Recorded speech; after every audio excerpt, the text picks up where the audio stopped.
शर्जील मेमन साहब, आप इसको कंडेम करेंगे जो आज अल्फाज आपके फेलो पॉलिटिशियन की तरफ से और आपके इत्तेहादी भी हैं और मुल्क के वजीर दिफा भी हैं, उन्होंने इस्तेमाल किए?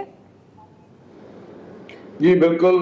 मैं समझता हूँ कि ख्वाजा आसिफ साहब एक निहायती एक समझदार और सीनियर पॉलिटिशियन है, सीजन पॉलिटिशियन है।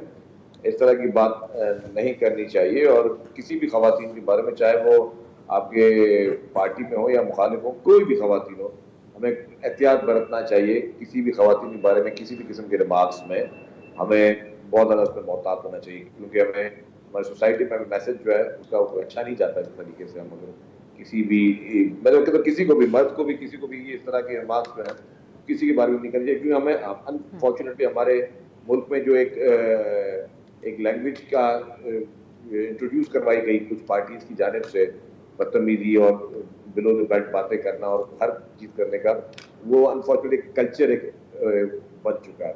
But we should avoid it. और मैं समझता हूँ ख्वाजा साहब भी गुस्से में हो, जब वो रियलाइज करेंगे तो मेरे ख्याल में वो खुद ही अपनी चीज को, मैं समझता हूँ कि वो क्लियरिफाई भी करेंगे।